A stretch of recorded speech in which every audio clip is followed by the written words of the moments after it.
Everybody, welcome back to the Purple Friday Show, episode 253. And obviously, we're here after a Ravens win. Wasn't a convincing win by any means, but, Ray Lewis used to say, win on the road. Doesn't really matter how you do it. Just win on the road. Winning on the road isn't easy. They obviously said during practice they would pipe in some of that skull chants and with how loud it was. And I listen to people who don't follow Rita on, X or whatever. She does a lot of radio and, 105.7 The Fan. She was at the game talking about how, during the Vikings, when the Vikings were on offense, it was like quiet.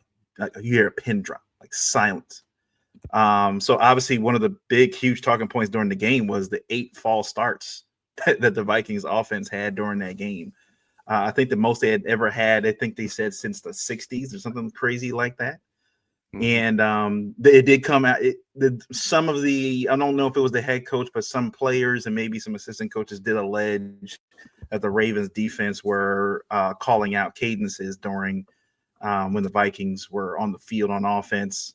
Obviously, I don't know if that's gone anywhere. I haven't heard anything from the NFL league office about that, if it's any substantiated, claims or anything else like that. But I was telling my dad, I think I kind of attributed to the fact that I think it was more on JJ McCarthy being quarterback, that they're not really used to his cadences, or maybe he switched some things up during practice and they just didn't really know if he was hard counting or not, stuff like that. But some of the key things I took away from the game, defense again showed up, did a phenomenal job. They got their takeaways. That's been the key, I think, for the Ravens, and their win streak is taking the ball away.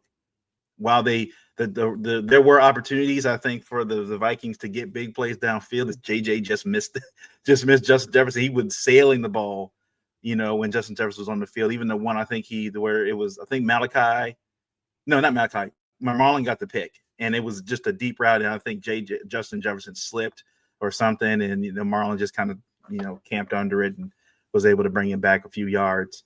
And the defense did a good enough job, still not getting enough pressure. I think they got 1 or 2 sacks in the game. They did show some tape of Mike Green, and it looks like he's getting there. It hasn't translated into sacks on the stat sheet yet, but the pressure is getting there for him. Opposite side of the ball, yeah, they struggled. They struggled again.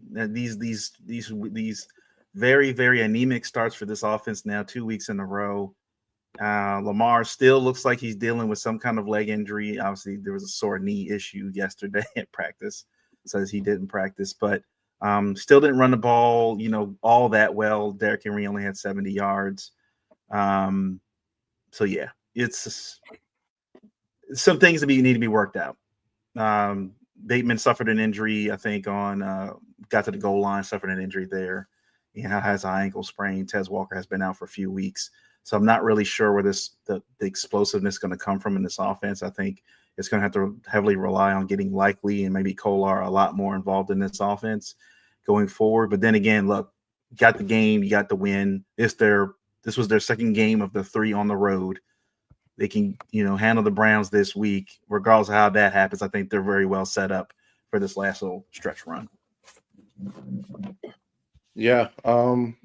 It was a victory, and I think when you're in a position when you're 2-5 or 3-5, trying to get to 4-5, you got to stack those wins. I think that's the name of the game right now. Stack those wins, try to get better. Look, I'm really impressed with how the defense is playing. They gave up some stuff in the second half. It got a little loose, but obviously there were some bad calls by the refs, just all throughout the game. But I like what I see. I'm seeing more aggression. Alohi or Alahi, he Alohi Gilman, yeah.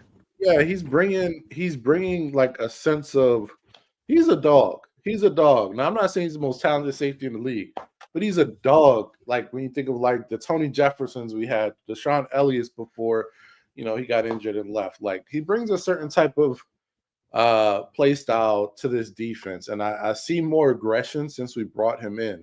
I don't know if that's getting through to the other guys to really just step it up, but he brings a certain type of energy to this defense. So I really like what I'm seeing for him. I'm truly impressed. It's allowed Kyle to be the Superman that he is and play from a lot of different spots. And I'm impressed with Mike Green. Yeah, he didn't get a sack, but he had some good plays in the run game. And I think he had like 5 pressures, hit the QB like 3 or 4 times. Like he was getting after it. So, people on Twitter saying, he's probably not getting to the quarterback because he's lined up so wide outside. But we're going to get there. We're going to get there. So overall, I felt like the defense played well. There were some mistakes here and there, but I love that we forced turnovers. We were aggressive. And Malachi Starks with 2 picks on the year. I actually had a futures play. Got a little bit of cash off of that. So overall, just a solid victory. But let's talk about the ugly, which is this offensive line. I don't care what PFF wants to grade us. They said we had the sixth best offensive line protection and run blocking grades combined last week. Where? I don't see how you can say that when your quarterback is completing less than 66% of his passes because he's getting hit. When your running game is only averaging 4.2 yards a carry and your starting running back's only averaging 3.8 yards a carry in the game, I don't see it.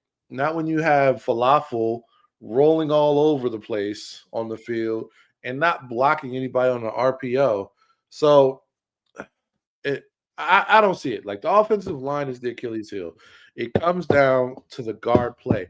Rosengarten had some bad plays here and there, but overall, I'm still lacking at those 2 guard positions, and that's holding us back. That's my biggest concern with the offense. I think there were some instances where Lamar did hold the ball too long, was trying to make something happen. There were some instances where he had happy feet because he just didn't trust his O-line. Like, story all year. So it's just a lot there. We had a good amount of drops by receivers. I think we had maybe 1 or 2 by Likely, 1 by Zay, 1 by Andrews. I can't think if it was anybody else that just had straight up drops, but there were drops. There were plays left on that field that could have made this a bigger margin of victory than what it was, or maybe put Minnesota to bed earlier. So I think there's just a lot of stuff left on the field.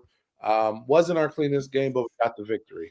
One thing I think we're really going to see a press for is getting Keaton Mitchell the ball more. I know that's been our thing all year. Get this man the ball more. But when you come in the game and you instantly making plays, you're seeing a spark out there on the field. I think he averaged like 9 yards a carry. He's just doing his thing. He's doing his thing, and you want to see him get the ball more. Run some screens to him. You want to see him, get maybe like 7 to 9 touches a game instead of 3 to 4. because that can make the difference. This is a guy that can break one. And I think it was the one run he had where I thought he was going to break it, but he didn't. Um, but he just has that big playability. And you're holding this team back time and time again when you do not get your biggest explosive playmakers the ball. You're holding the offense back. So you know, I'll save that because I know you got a rant in you, Miles, about this offensive play calling about Harbaugh. So I'm gonna let you have that. But overall, just a solid game, solid, nothing special, nothing encouraging except we got a victory. Yeah, it's wild how the Ravens just go through these ebbs and flows during the season. The defense is down one time of the year, and then the offense is down. I think we've been saying for years. I would love to see the Ravens just put it all together.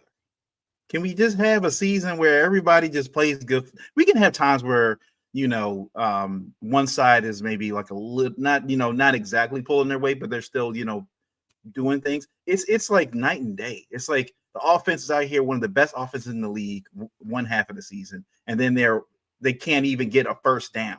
It's 3rd and 1, 4th and 1, and the offensive line gets 0 push. I remember I was listening to during the Vikings game, I was on the way home from church, and Jerry Sandusky and Rod Woodson were talking about how this offensive line it's makes no sense that the offensive line you really have to game plan for the fact if you're the Ravens offense, we can't run the ball. The closer we get to the goal line, the less likely it is for that we can even use Henry at the line of scrimmage because our line cannot get push for 1 or 2 yards to get into the end zone. Like they really are they're going to have to really rely more on Lamar in the RPO game. I'm trying to score touchdowns. They literally cannot rely on the run game at all when the closer they get to the goal line. Even when they're in the middle of the field getting 1 yard, they're relying on these Mark Andrews tush pushes or whatever that is, to get first downs. They can't traditionally hand the ball off to Derrick Henry and just get 1 yard. Like you got Pat Ricard back there and Derrick Henry, and you still, even with Pat Ricard now back, you still can't get 1 yard.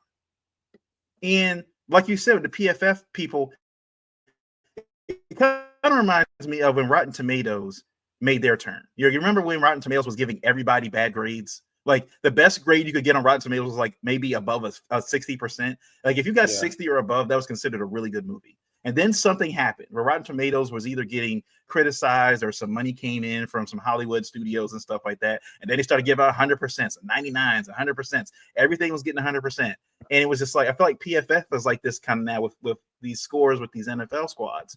And for us as Ravens fans, we're looking at this, and I see this all the time. I saw this with, I think it was Acho and Shady show on ESPN and other shows like, yeah, this line is, they're doing amazing things. And Lamar's doing this. Like, yeah, Lamar is able to mask a lot of things with his offensive line. But for us who watch this every single week, I don't know who it is that clips Falele every single week, but I'm getting tired of seeing him every single game. And I'm pretty sure there's probably 2 or 3 plays every single game of him just doing this, looking around. They're literally in the Vikings game where he's just standing there like that. Like, what are you doing? And I think it was the play where Lamar is running. It was like the pitch play to Lamar. I think that's what it was. There's that pitch play for Mark Andrews where you pitch it to Lamar, he gets outside. And people are like, if Falele just gets upfield, maybe Lamar might score a touchdown in that play. But he just stands there. He doesn't know what he's doing. He has no idea what he's doing. And I get it. Like Monken had all these, the knives out for him and everything else, and we defended him and everything. It's not on Monken. It's not on him. But now it kind of is, man. And now it kind of is because it's like everybody, you got Likely back. He's barely even being utilized. For some odd reason, Zay's production has just gone down. I don't know where it's gone. He's not really seeing the ball as much anymore. Like you said, guys dropping the ball all of a sudden. Again, the line hasn't played well. But Voorhees on the other side, I was listening to the radio. They said even Voorhees now isn't playing well. They're like everybody on the line is playing bad right now. They're like Rosengarten, to be fair, is a project at right tackle. He's serviceable, but he's no Macari. Like Makari was a better player at right tackle than what Rosengarten is now. They were like, this line is not good. It's just not. It's not good. And we're at this point now going into week 10, week 11, and it's not going to get any better. There's really nobody on the free agent market that I would think that'd be better at this situation right now than what they are. It is what it is. And sadly, it's one of those things that may come back to bite them come January. It just may come back to bite them on January. But I was flipping to the defensive side of the ball. Somebody made a great called in and made a very good point on the radio and talked about while the Ravens defense played well in the playoffs last year, or at least during the regular season last year when Kyle Hamilton had to take over for Marcus Williams as deep free safety, he had to play that same position again in that Bills game, in the divisional playoff game. Imagine how that game would have went if Kyle Hamilton was able to just play in that box area.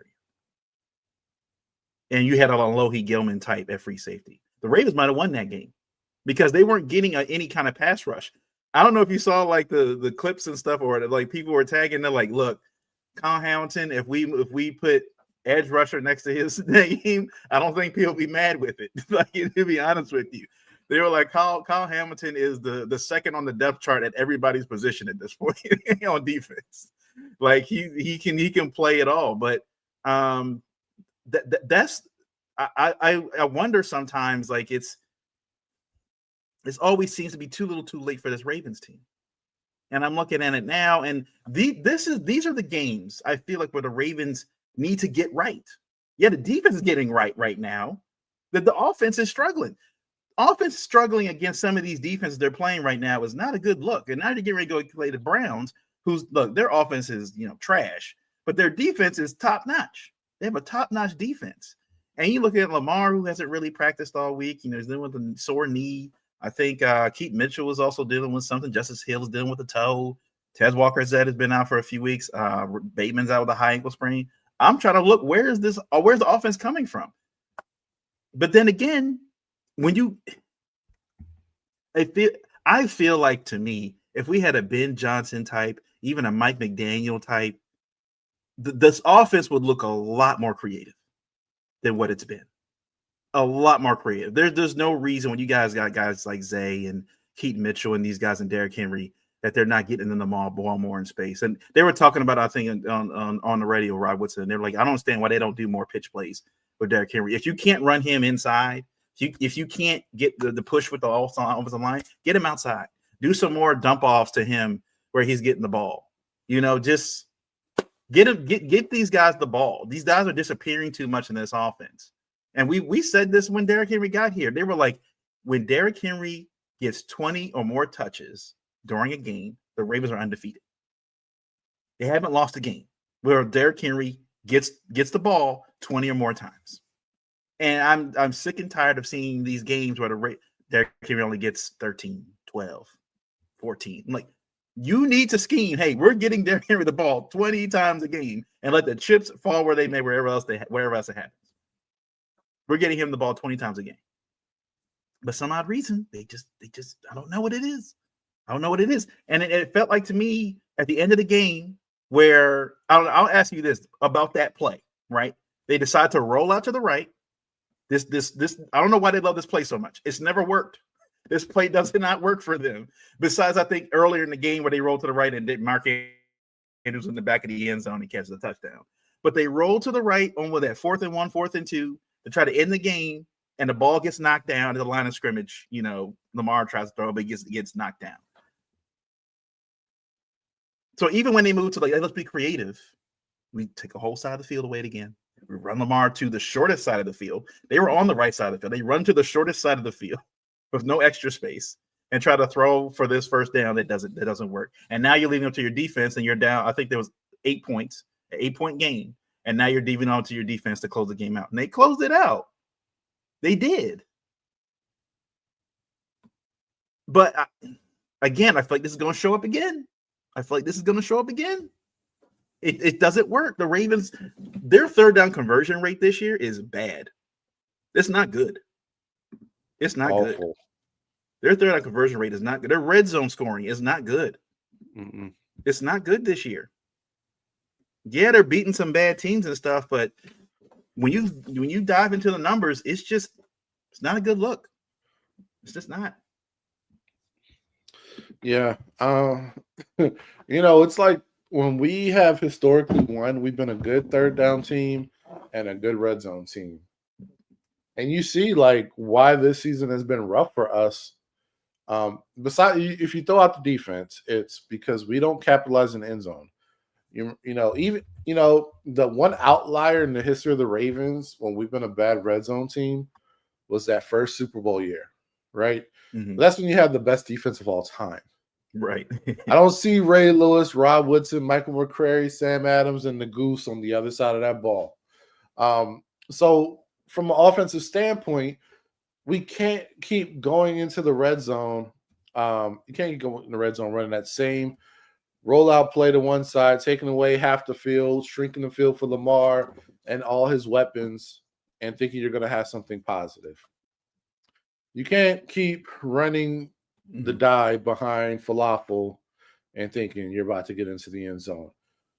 We have to come up with something more creative. We have to use multiple weapons. Get Keaton Mitchell and Derrick Henry back there. Get Ricard back there with Keaton Mitchell and run a toss sweep and have Makari out there leading the way.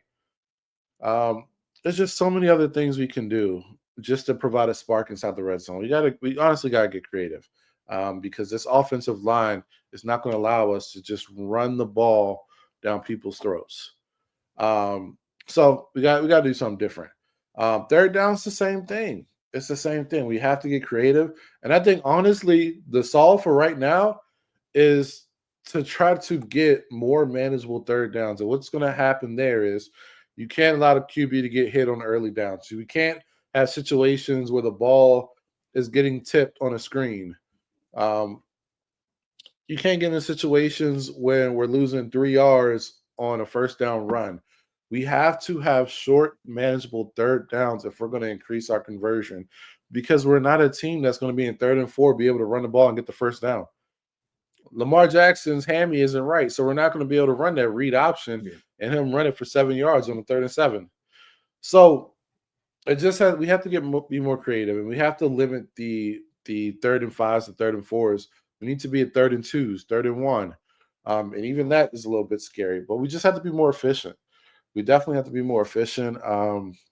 This team offensively with Lamar this year has been able to get those big chunk plays, and he's made hell of a plays just on his own, despite the offensive line. Mhm. But that can only get you so far. We have to scheme up guys to make plays. We have to scheme up some things to put us in better position to function with long drives because 9 points in the first half against these Vikings ain't that Ravens defense. These Mhm. Vikings Mhm. ain't a top 5 defense. 9 points in the first half was concerning. Granted, second half was better, but 9 points in the first half was very concerning. And the manner in which we got those 9 points was even more concerning because we had position to score. We were in position to score multiple times and should have had a couple touchdowns. Honestly, we should have had 17 points in that first half. That's honestly what we should have had. Mhm. So we have to do a better job. Tom Munkin, you got to come to the front. We need more. We need more. You're good at getting the ball down the field, but get us touchdowns. Scheme up those touchdowns. Scheme up those 3rd and shorts. That's what we need. We need the ball in our playmakers' hands in those critical situations because that makes a difference between a 4-5 team, a 4-13 team, a 7-9 team, and a Super Bowl team. First round exit, second round exit, Mhm. and a Super Bowl team. That's what it comes down to.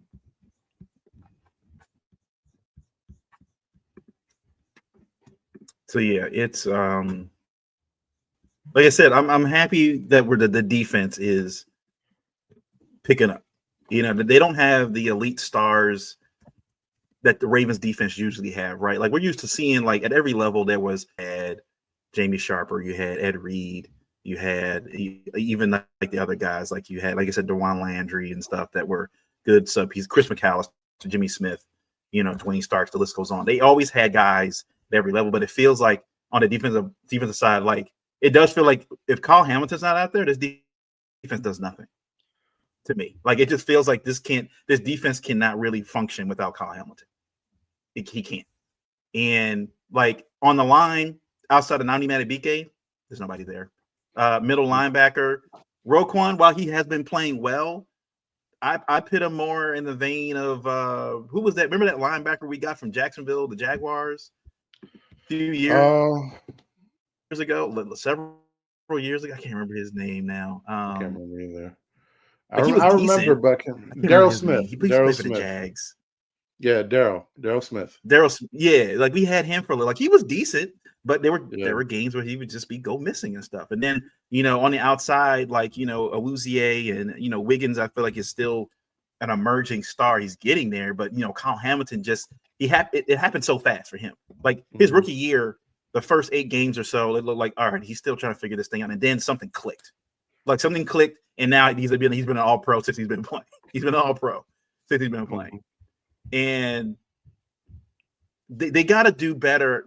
Obviously, it's not going to happen this year. They got to do better with constructing this roster, with getting some guys, getting at least one guy at each level that can be that guy. They got to get back to that. You can't keep relying on these 5th round, 6th round guys or these undrafted guys to fill in these gaps here. They got to start bringing in some dudes, man. Yeah, they got to start bringing in some people. On that, like on offense, I feel like they have, you got Zay, you got, I think Bateman, you got Henry, you got Lamar, you got Stanley on the line, you got some guys there, and you got Mark Andrews, you got Likely, you got some talent there, but it feels like they're just relying. To be honest, I feel like they lucked out with Kyle. I don't know what they really thought they were going to get with Kyle Hamilton. To be honest, I wasn't a Kyle fan when we drafted him. I didn't really know. I was like, he's a Notre Dame guy. I'm like, I don't know. These Notre Dame guys don't usually pan out here. He's been different. Different. But also, I will say, shout out to Keandre Jackson on special teams. That man, he's been a difference maker for this team. And I love that Wired clip they have. Eloy Gilman was like, he's nuts. But I'm like, you need guys that are nuts, bro. Pause, but you need those. That's kind of dude you need. He said he was talking trash to the guy on special teams for the Vikings. The last time he was out there, he's like, I'm gonna get you next time we out there. Like, next time we get out there, you're gonna see. And he's like, I showed him. It's like, so I will be interested to see. I think he plays corner if Marlon being out, because he's had surgery on his hand, if he gets a little bit of burn in this game against the Browns. I was listening to Tyus Bowser, and he was saying for a lot of guys that don't get drafted in the first round, a lot of times how you get on the field is playing special teams. Special teams, and you show out. You get some opportunities where guys get hurt, and you get some chance to get on the field. So we'll see. We'll see if he gets some opportunities in this game. And I think it's a perfect game to do it. And Jerry Jeudy ain't, he's not, what he was at Alabama. They don't really have those kind of guys receiving. And Dylan Gabriel, he ain't it. So I'd be interesting to see how he turns out. That's what I'm going to get to.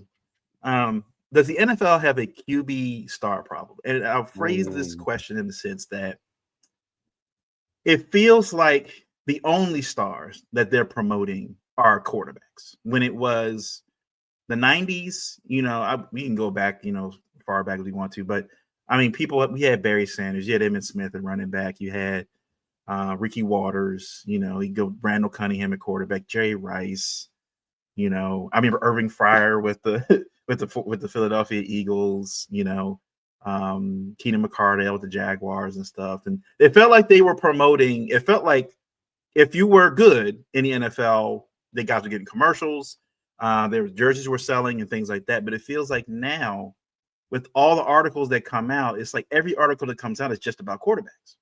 Everything's about quarterbacks now. It's not about running backs or anything. There's no reason why Jahmyr Gibbs and Bijan Robinson, who in my opinion are probably the two best, and Stewart, Jonathan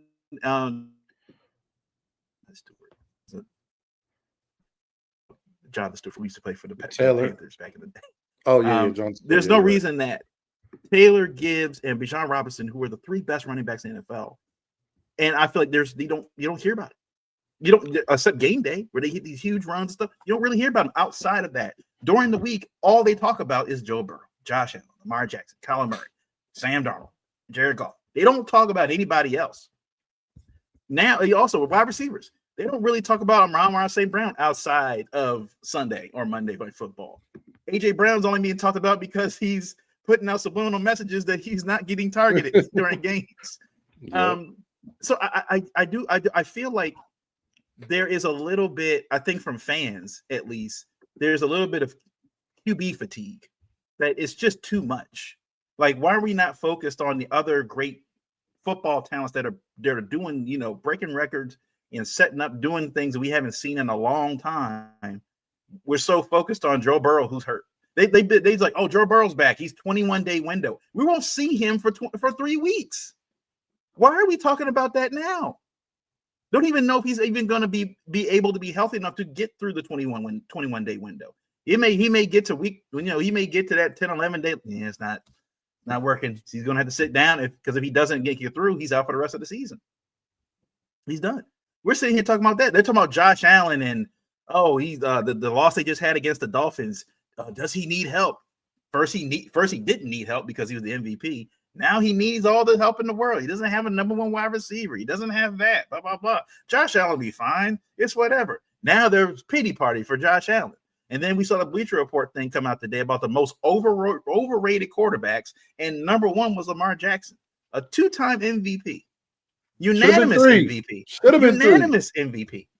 unanimous MVP is overrated. And so I like the comment somebody did put, I think in the tweet or whatever, and said Mahomes, Stafford, and Hurts have the only ones who've won in the last 10 years. That's it. It's just been 3 quarterbacks. So for all that smoke that they have for Lamar, yes, Joe Burrow did get to a Super Bowl. Hasn't been back since. Josh Allen hasn't been the one either. Kyler Murray hasn't been the one. Sam Darnold hasn't been the one. Jared Goff. The list goes on and on about quarterbacks who haven't gotten to the Super Bowl. But it's always seems to focus on, but it's always just them. It's just the quarterbacks that they just talk about. There are other great wide receivers here, I think, in the NFL doing good work. But I don't know. I feel like the NFL is just, the QB fatigue is real. It is. I don't know if you feel the same, but it feels like the coverage from us, the national coverage. I think locally fans are still buying their, team players' jerseys. I mean, I was buying jerseys from other teams because I like the players because they were visible on TV and on ESPN, and you saw the commercials and things like that happening. It just doesn't feel like that anymore. Yeah, it's like it's slimmed down, man. I'm honestly tired of it, man. I want to see the guys with the personalities because let's be honest, I love Lamar. Lamar ain't got no personality. He is. Lamar's like a guy. He likes to stay in the house. He's like, I'm gonna be outside. Yeah, when you look at Josh Allen, I care more about his wife. Right. You know what I mean? He's saying on the screen. Pat Mahomes, he sounds like Kermit the Frog. Yeah. But the guys with the personality, the Justin Jefferson, Jamar Chase, Rico Dowdle with the pumps, the running backs, the skill guys. Those are the guys that we want more of, man, because, I mean, they just have the personality. They make the game fun and exciting. Like, when you revolve the game around one position from a media standpoint, you do such a disservice because there's so many more stars in the league. And that's the mistake they're making. The NBA had a LeBron fatigue issue. Yeah. And they were struggling. With ratings, what to do because LeBron was getting old. And you see now what they're doing. There's a big switch where the coverage is about Wemby. It's about Shea. It's about all these guys because they have to make new stars. Yeah. And the NFL needs to take notes on what they're giving coverage to. Talk to your media partners. I mean, you're in these deals with them, so you have some influence over what they're covering. They have to expand it, or else people are really just going to get tired. The team support that has caused the NFL to have such huge numbers for years, such huge ticket sales for years, it can only take you so far. Stars sell the sport. They truly do. At the end of the day, stars sell the sport. And you have to market some stars besides these quarterbacks. Simple as that. Yeah, and that's the same thing on defense, too. It feels like the only thing they talk about is TJ Watt. He don't talk about TJ Watt and Myles Garrett. They just talk about edge rushers. Yeah. And they only talked about Travis Hunter recently because he just, tore his LCL in his knee. But you don't really hear about Derek Stingley Jr. I mean, athletically, they were like, this guy's one of the best corners that we've seen probably since Dion. You don't really hear about him unless you watch him. You don't hear about Derek Stingley Jr. Like, he is that good. Like, you don't hear about. They're good safeties. They're good linebackers. Like I said, if you weren't listening to the Ravens, no one would know who Roquan Smith is. No one would know. No one have no idea. So yeah, I think it's on a national scale. It just does feel like you remember. You know what thing I think they don't do anymore that I miss, when they used to do like kid sports movies. They don't do kid sports movies anymore. Like when you saw Angels in the Outfield, they had major leaguers in there, or is it Rookie of the Year? He played with the Cubs and Little Big League, where he had like Ken Griffey Jr. was in the movie and stuff. Like you had even Little Giants. So you had Emmitt Smith in there, Bruce Smith. Like you had these stars in these movies. They helped them be, and they weren't quarterbacks. They were other players. But they had personalities and they were able to be visual. They were able to appear on sitcoms, all kinds of stuff. But I feel like you don't see that anymore. And it feels weird in an era that has more sources of entertainment, and yet it feels like they're focusing on one group. Yeah, I don't understand. I'm totally with you there. I don't understand either. I don't understand the logic behind it, what's driving it, but you got to expand. Like you were saying, it was making me think of like even in the later years, like Mike created some stars, and any given Sunday. That was when we first really got to feel out Terrell Owens and saw a little bit of his personality. Yeah. And then that led to the football field, and then he became T.O. So you got to focus elsewhere. You're going to make the product so stale. It's going to be so stale, and they'll probably still have like major value, but to get to where you really want to get to and get to a place where owners and teams can afford these fully guaranteed contracts that the players are going to push for on the next collective bargaining agreement. I mean, you gotta create more stars. And I don't know why they haven't really, seized on opportunity with Keon Coleman. Like he's not exactly the best wide receiver in the world, but he has tons of personality. He's the boy hilarious down in Carolina. What's his name? The raccoon Xavier boy. Xavier Legette. Yeah, he was in Gorilla's video or whatever. So he got a little bit of a visual. But I mean, those guys have tons of personality. Tons. And that's the thing. Like I remember watching, like I said, remember those kid sports movies. They didn't exactly have like the biggest stars, but they had guys that were good on camera, and they represented the league. And it was able to draw people into, he was funny, whatever. Let me watch that team real quick. Let me go watch them or something like that. So, like I said, to this day, watching like movies like Little Giants and stuff like that, I'm like, seen a movie like this in years. Why did they stop doing stuff like this? Space Jam. Like when they did the LeBron Space Jam, it felt you could tell like they're not going to do this anymore. You could tell they're not going to do this anymore. Maybe it was just an era thing. I don't know, but it does feel like they don't market enough of their stars. Like I've seen Justin Jefferson in a few things, but why Jamar Chase, who's arguably him and Justin Jefferson are 1A and 1B. Why Jamar Chase is not seen outside of a Bengals uniform baffles me. That baffles me. Yeah. Like I said, you got stars out here on a lot of different teams, and it feels like they're so focused on the Pat Mahomes, the quarterback rooms. So got to change. It's got to change. Yeah. So yeah, stories from was this week 10? Was this week 10 already? Yeah, we're there. I tell people all the time, it's like the NFL waits so long for the NFL season to get here. It gets here, and then it's over in a heartbeat. Yeah, you're looking at what's going on and getting ready for the season and everything else. And obviously the big news coming out of the NFL this week, at least the last few days, is AJ Brown putting out his subliminal messages again. Not getting the ball. But it's warranted though. Like, I mean, He's not getting the ball. Like they showed that play on 4th and 6.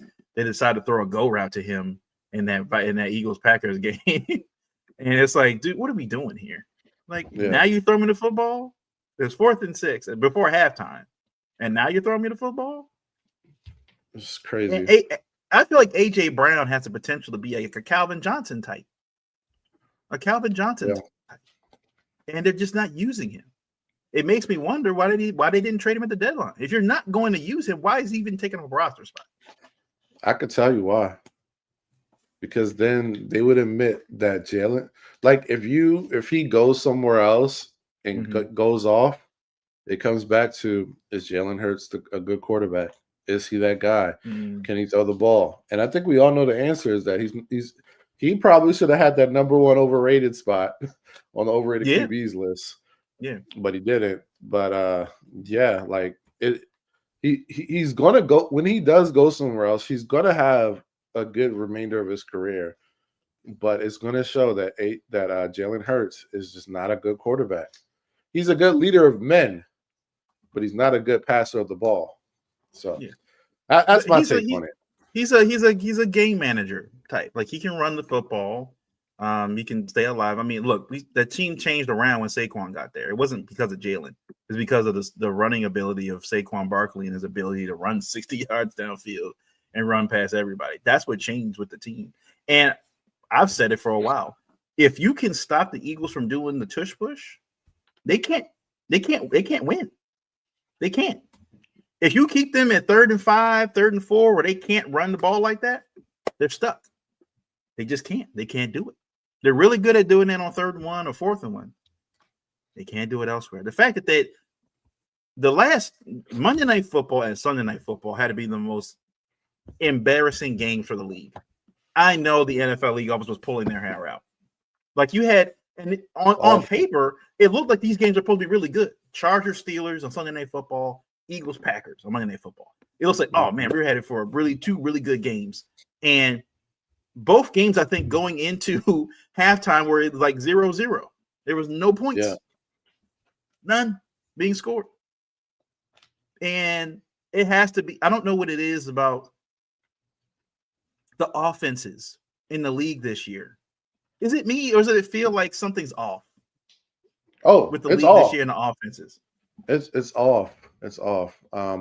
Protection, QB play, just execution overall.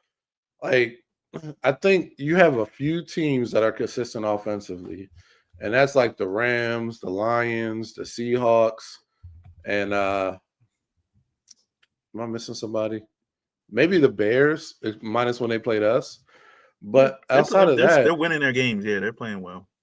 Yeah, and the Colts. But outside of that, like, it's like so up and down. Like, you don't know what you're getting week to week from these offenses at all. Yeah, it's become like an issue. Like it's the penalties are getting crazy now. Like you said, the quarterback play. That's why I said this year just feel like if anybody was going to win MVP outside of a quarterback, this is the year. Because even like Lamar Jackson, you know, he's not usually playing up to his standard. They were saying like usually by around this time of year, you're like Lamar's close to 1,000 yards rushing. I don't think he's going to hit that this year. I don't think he's going to hit that at all this year. He's not ready on the ball. Josh Allen fumbling like a 15-yard QB sneak. He refused to go down, fumbles the ball. They get blown out by the Dolphins. So frauds. The Bills just fraudulent. A lot of other quarterbacks been hurt. Brock Purdy's been hurt. Joe Burrow's been hurt. Jaden Daniels is now hurt. Like it's sad. It's weird that Matt Stafford has probably been the most consistent quarterback most of the season. I think they said since the Ravens game, he's thrown like 20 touchdowns and no interceptions since that Ravens game. Like he's been on a roll, and he had the bad back. He had the bad back coming into the season, and he's out. He's outshining everybody. Sean McVay and that team. It does make me wonder. Like, what is? I will say this too. Is it time that the NFL stops with the nepotism when it comes to coaching, because it feels like it's hurting the product on the field. It feels like they're putting too many of these guys in positions of power, whether it be GMs or coaches, and it's showing on the field. They're drafting, they're not building these rosters properly. The play just seems off. The players don't seem to be engaged in any of these. The creativity that we saw from like the Bill Walshes, Marty Schottenheimers, back in the day and stuff like that, just feels lost now. You don't really have that innovation anymore. It feels like in the NFL, at least on the offensive side of the ball, and which is why you're seeing some of these defense start to look better, because everybody's starting to fall off. Yeah. I think there's not enough of the right guys in the right positions. I think, the good old boys club is starting to show that they're just not up to task. And we're seeing it because there's just a lot of bad football. And maybe it's just not all bad football. It's just the bad coaching that's creating the bad football. There's no reason that Packers-Eagles game looked like that. You know what I mean? When you have so many stars on the field, like there's no reason Devontae Smith, AJ Brown, Saquon Barkley, and Jalen Hurts with what's my man, Dallas Goedert, and you still have Lane Johnson blocking, and they only put up 10 points. It's not a snow game. Quarter? Yeah, second half. It's not a snow game. And then you have an offense with the Packers with all those young receivers with Romeo Doubs. Tucker Kraft was out, but you got Josh Jacobs. Who's one of the most consistent running backs in the league, and supposedly the next star QB, or they're calling him a star QB now, Jordan Love. And you're only putting up 7 points, and that was in the fourth quarter. Yeah. I'll say about Jordan Love. I don't think he's it, man. He just makes too many mistakes, man.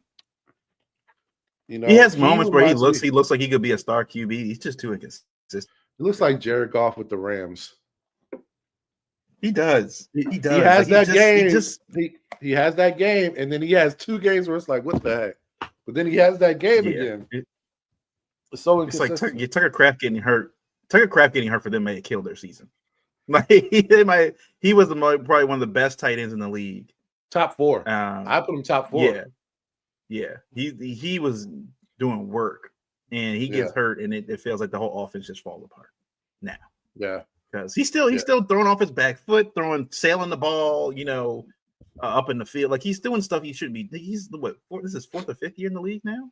Like, can't be doing this stuff, man. Can't be doing this stuff. Not at all. I don't know if you saw the clip of Baker Mayfield. I think it's the Bills and the Buccaneers coming up this week, and Baker Mayfield makes some jokes about Josh Allen and his small hands. That's why he's got to wear 2 gloves. He's like, he's got to wear 2 gloves because he's got small hands. I think they're really good friends outside of just ribbing each other. But I thought that was funny. I thought that was hilarious. Look, if you're talking about if you want to make a QB a star with the media coverage, the QB with the most personality, I think, is probably Baker Mayfield. Yeah. That guy, if you put him out front with the coverage, granted, he got to, be consistent with his play, in which he's come a long way. But that's a star. Yeah. But, I ain't gonna go back to that topic. No, but you're right. You're right. The Sam Darnolds and Daniel Joneses of the world, no. Like plank of wood. No, they won't do it. Baker's been like that since college, though. Guys like Cam Newton, that's why they were, so energetic, like asthmatic or whatever, off the field and things like that. So, it is what it is. Caleb Williams could be a star in, that lane that he's in. Yeah. You know what I mean? With the fingernails and everything. They say it like he had a deal. I thought he had a deal when he was at USC, but they haven't really promoted it. There's a certain demographic that Caleb Williams could go off with. There's a specific demographic, and you're talking about bringing a whole new group into the NFL. Yeah, whole new group. So outside of that, let's see. Look at the games here real quick. The Patriots, man, 8-2. I don't know what to think. I haven't watched any Patriots games, so I don't really know what to think about them at this point. Mm-hmm. Is Drake May really that good? Or it's just kind of like the schedule is Drake. I, Stephon Diggs might have to be he might be the quarterback whisperer for real. Everywhere Stephon Diggs goes, the quarterback just goes off. I think Drake May is making that team better than what they are. Because look, Stephon Diggs, but he's not the same Stephon Diggs. Yeah. And I think the other part is this team just figured out that Travion Henderson is a fast running back that needs the ball. Right. You know what I mean? It took them how many weeks to figure that out? 10 weeks. Took them 10 weeks. Right. They were trying to force the ball to what was the fumble, the guy that fumbled all the time? Ramondre Stevenson. Yeah.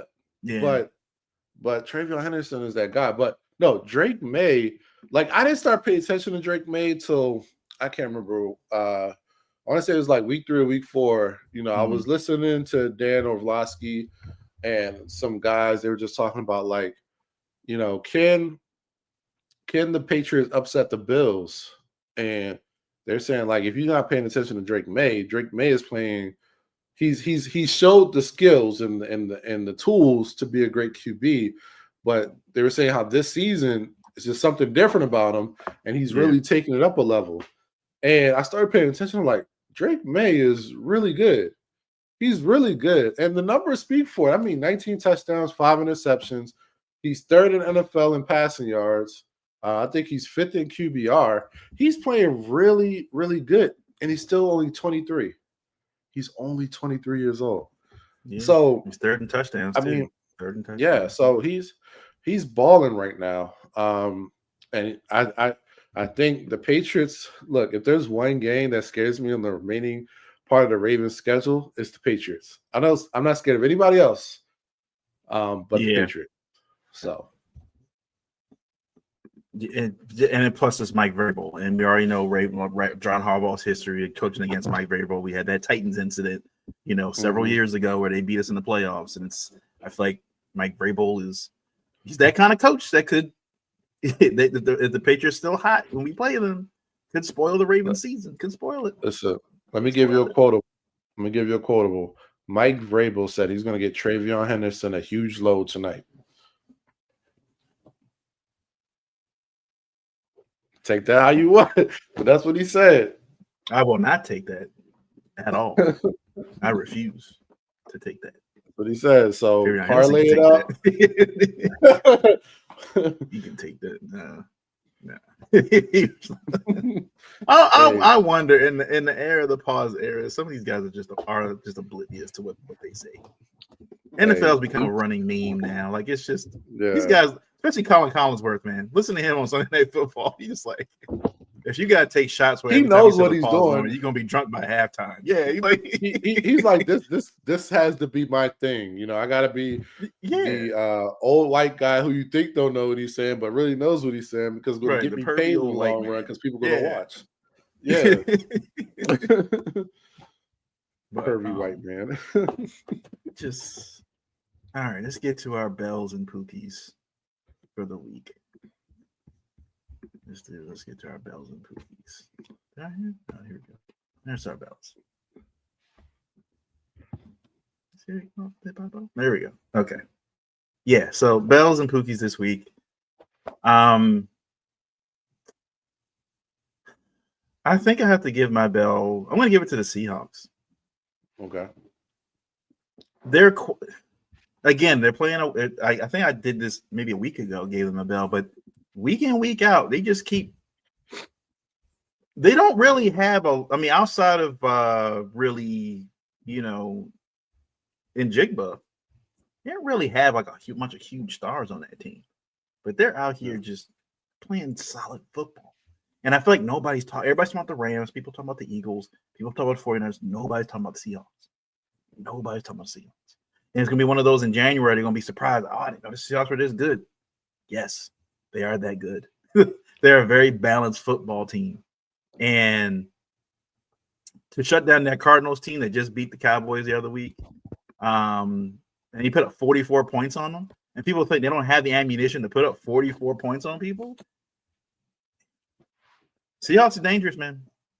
Yeah. Seahawks are dangerous. Whoever play, if you're in the NFC West or the NFC at all, watch out for the Seattle Seahawks. Watch out for the Seattle Seahawks. Okay. I got one bell. Jonathan Taylor. Probably can give it to him every week. But my man, 244 yards, 3 touchdowns. Listen, my guy's on pace to come close to 2,000-yard season and a 500-yard receiving season. He's on pace to maybe get 30 touchdowns, which will put him one away from the record of LT. JT going after LT's record. 31 touchdowns in a season. He's on track to come close. He's spacing at 29 right now. So, keep bringing on those crazy performances. This guy can do it. Like, it's a scary season he's having. And, I mean, look, you want to talk about a quarterback whisperer. What he's done with Daniel Jones this year by just providing teams getting out of the box and allowing Daniel Jones to throw the ball has really made a difference for that Colts team. So, it's JT. All right. Our Pookeys this week. Teams or people that are on that stuff right now. I'm gonna have to go with the Giants. Okay. There's my Pookie. They fired Brian Daboll, but did not fire the GM, who's still there, who traded away Saquon Barkley. Well, not even traded away. Let Saquon walk out the door without getting anything for Saquon. Lets him walk out the door. Who drafts Daniel Jones, who now is playing great football with the Indianapolis Colts. You keep him there. I don't understand it. The Giants organization gets a Pookie as the ownership, the whole group. They're a badly run football team. I don't understand it. I don't get it with the Giants. And I think I had a player to give a Pookie to as well. Trevor Lawrence.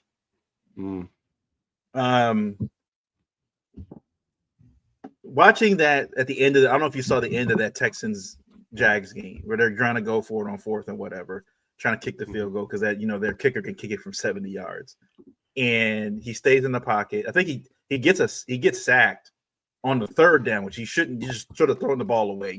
Takes the sack there, and then on the 4th down play, just throws the ball up in the air, and the defensive tackle runs it in for a touchdown and just put the nail in the coffin. Yeah.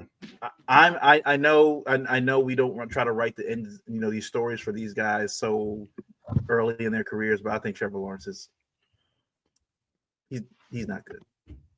He's not. I'm sorry. All the hype he came in out of Clemson, meeting Alabama in the national championship game. That seems like a long time ago. Yeah, I agree with you. I think at best he's a mediocre starter, which means he's going to be a great backup quarterback. Yeah. Yeah. Speaking of quarterbacks, mediocre. I have not seen someone have such a comeback story and fall off so hard like Geno Smith.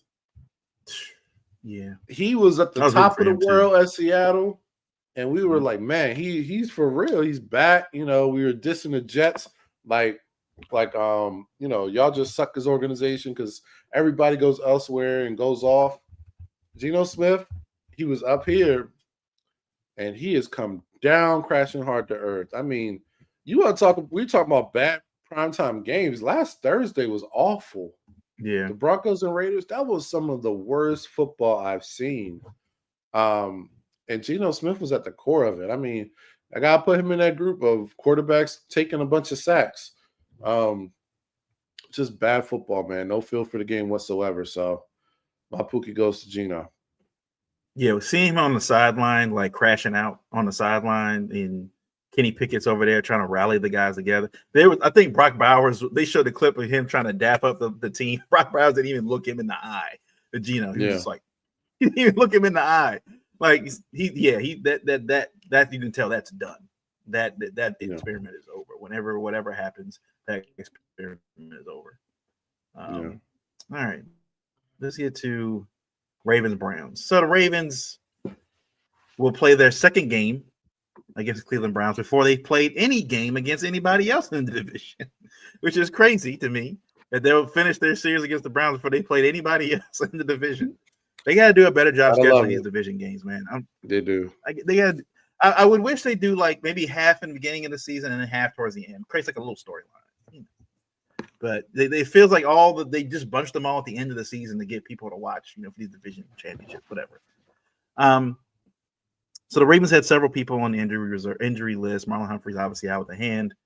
He has surgery on his finger. He may only miss a week or maybe a week or two. They got the Jets next week, so they may let him sit that one too.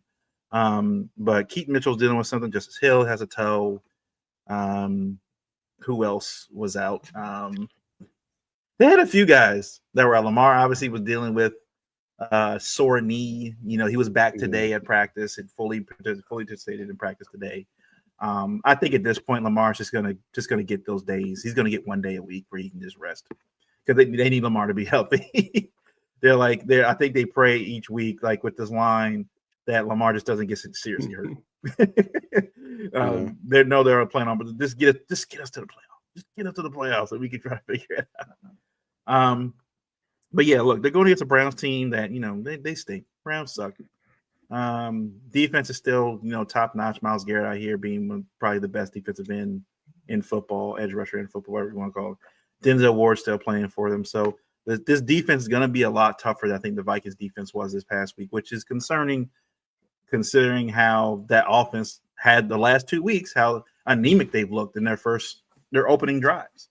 They always talk about their first 15 plays are always scripted, and it should at least guarantee you to get 3 points, get on the board, right? Yeah. Ravens have not done that. They've been, I don't know what it is, like 3 and out, and they haven't been turning the ball over. They're not fumbling the football, they're not throwing interceptions, but they're just getting these 3 and outs. There's 3 and outs, and I'm just worried that is this going to be the game where a tough Browns team? I think they're playing in Cleveland. They always up for these division games. They always play their division opponents really tough. And I'm just a little worried that I don't know. I'm just a little worried that they may not go in with the same kind of gusto they should. They got a 3-game win streak right now, and with how anemic this offense has looked, I again, like I said earlier in the show, I just don't know where the plays are coming from to get guys out there. If Tez plays, that at least opens up maybe some deep stuff down the field. But again, Zay's targets have gone down. They're not really utilizing Andrews, and likely it feels like in the middle of the field. The run game is lackluster, and with Justice Hill dealing with the toe, we don't know how long. And I think he injured it during the game because I think towards the end of that game, Keaton Mitchell was mostly on the field outside of Derrick Henry. So again, I don't know. I think there's opportunities for sure to be creative. There's a lot of talent on the field. Again, just what you've seen, I just don't know where it's going to come from. Now, on the defensive side of the ball, Dylan Gabriel, rookie quarterback, hasn't been playing well. This could be a game where they decide to pull him in the first half, and maybe Shador gets in the game. I don't know. We'll see. But Njoku tends to do damage against us. I will say I'm not too worried about it because Dylan is not like Joe Flacco's on the other side of the ball where he's going to focus on, throwing to the tight end. So with Dylan Gabriel out there, he may, see ghost or whatever that may be. So I would like to see the Ravens, just kind of like they did with JJ. Blitz him, send Kyle Hamilton, send Keandre Jackson, whoever, just send blitzes at him, get him, unraveled, make him read the field. Don't let him go to his first option. Do stuff like that. I think the Ravens will be fine on offense. It's just the defense. I don't want them to look like what the Steelers did against the Chargers, and it's 0-0, or like you said, against the Vikings and early in that game where the Ravens weren't doing anything. So I need this offense to start ramping it up, man. It's going to be week 11. You got to start ramping it up. Yeah. Let's talk. Let's talk. The Browns defense is pretty solid, right? I think our offense is going to definitely have to put up some work. I think the big thing is we're going against Myles Garrett. I think that's the big scary monster on the other side of the ball. I think what we can expect to see, especially in the run game, is a lot of Ricard just like making contact and being physical with Myles Garrett. I think what we saw in the last game that really helped us is we wore Myles Garrett out, Yeah. and that's He why had we the have to oxygen run the mask ball. on. Yeah, because Yeah. look, Yeah. he's going to do what he does, but if you wear him down as the game goes on, he's going to be less effective.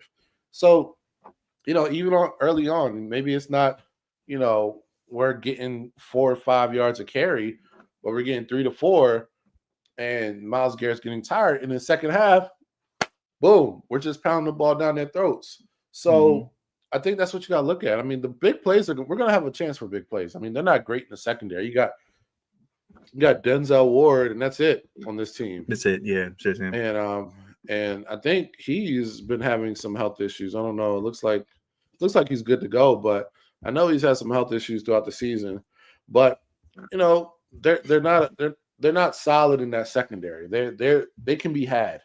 So I think offensively is you have to attack Myles Garrett. Just keep on going at him, keep on going at him, keep on going at him until he wears out, and then take your big plays.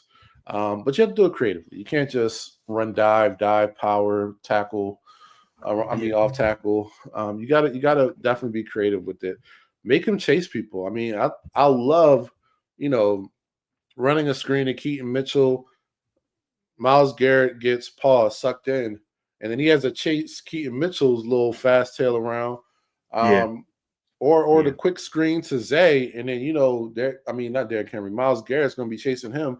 So find ways to tire him out. I think that's got to be the key offensively. Because you wear him down, their defense goes from a top 5 defense to a top 20.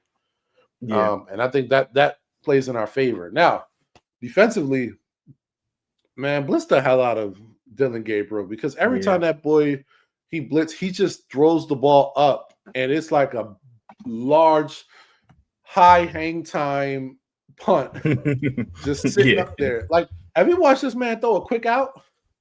That Yeah. quick out ain't quick. That boy, It's almost like like, Tyler Huntley. Tyler Huntley's arm mechanics were like, it's let's say last worse. year. I think it's worse. It's not Tyler Huntley, bro. It's James Prochet. He got a James Prochet arm. So look, Dylan Gabriel he's an accurate thrower, but it takes a while to get there. There's not a lot. He probably has the weakest arm in the NFL.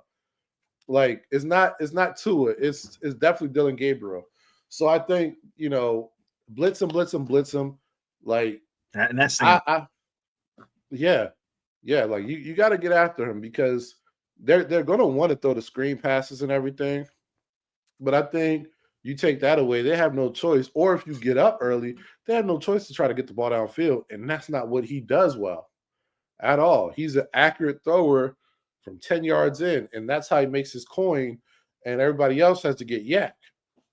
So I think that's got to be the key. Look, mix it up. Rush Kyle. Please put Trenton Simpson's hand in the dirt. I'm tired of seeing my man standing up at linebacker. Put his hand in the dirt and send him. Yeah. Keep Mike Green, like, take that leash off of him and let Mike Green do his thing. I think that's just it, man. You just got to rush Gabriel. I think our secondary can hold it down. They've been playing so much better. I don't know if they confirmed if Marlowe is out or not. They're saying he could play, he could be out a week. It just depends on how they want to handle it. I think the fingers, a broken finger on a DB is not anything to keep him out. Put a soft cast on that thing and you play.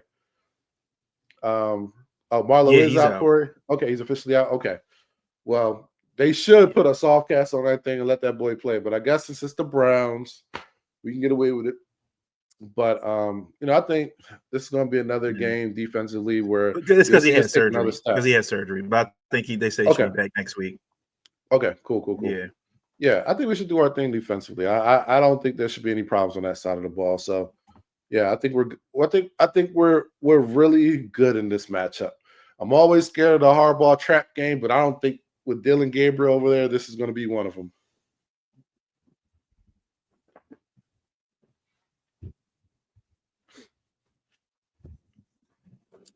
and I think the thing is too, the Ravens are aware where they're at, right? They're like, you're one game back from the Steelers.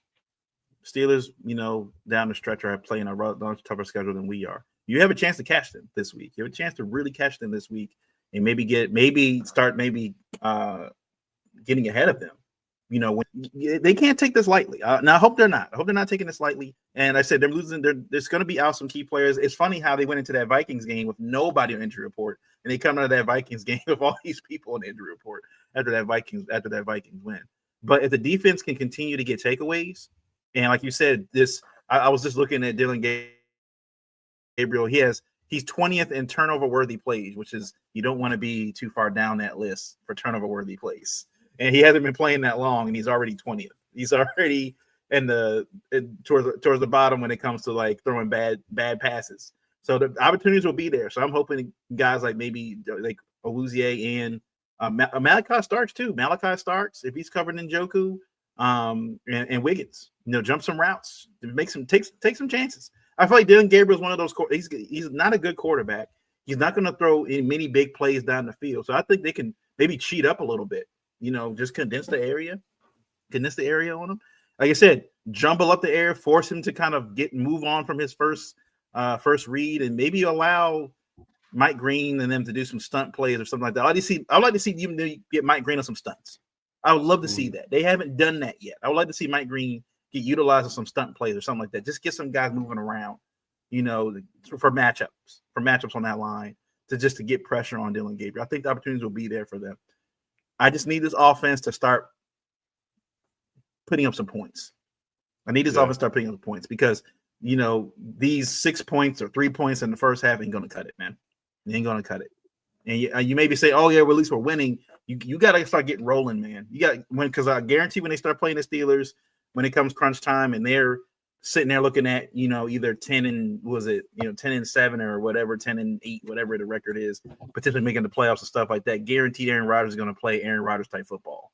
He can muster it up for maybe 1 or 2 games. I can guarantee you that. So I'm like, they got to start getting it together. And it may involve Lamar running the ball a little bit more, getting Lamar in space. If this line is not going to block and pass pro, because everybody else says that, they're fine when they're moving and they're doing some of these zone reads and stuff like that. But in pass pro, they're completely awful. So I'm like, if that's the case, Lamar's going to have to do maybe some more QB draws, some more QB powers, something, just to keep the defense honest and keep them back instead of them just sending everybody at Lamar when he's running. He's going to have to, I think, do that a little bit more, I think, in the first half of games just to show that, he is a threat running the football, and getting him on, giving himself a little bit of room to breathe. So, all right. What's the score? What we got? I think it's just going to be another solid performance. I don't think this is going to be much of a game. I mean, Dylan Gabriel's averaging 5 yards per attempt, which is awful as hell. Their offense is awful besides Quinshawn Judkins. So I honestly think this is going to be a good game for the defense. I think it's going to be a solid ball control game for the offense. I say 24-3. Okay. I think we take our foot off the gas. 30. I'm going to do 35 to 10. And I think 2 of those, I think one of them is going to be a Wester touchdown. We'll get a Wester return, either a kick return or punt return, and a defensive touchdown. I think at least 2 of those are going to be from special teams defense this week. Okay. I'm going to put $5 on Wester touchdown. Yeah, I might put that on my parlay or something. I think it's coming. I think it's like we're waiting for us in preseason. And I'm like, it's got to get here. He's got to be able to get it done. Lil Jon's performing on Thanksgiving at M&T. Oh, nice. Yeah. All right, that should be good. But anyway, that's it from us. Hope the Ravens win this one and go 5 and 5. They'll be in a good spot, and maybe the Steelers lose their game, and Ravens and Steelers are tied. And then it's now the season has begun. Yeah, this is where we gotta get to it. Yeah. So, thank you guys for watching, and we'll catch you guys later. Peace.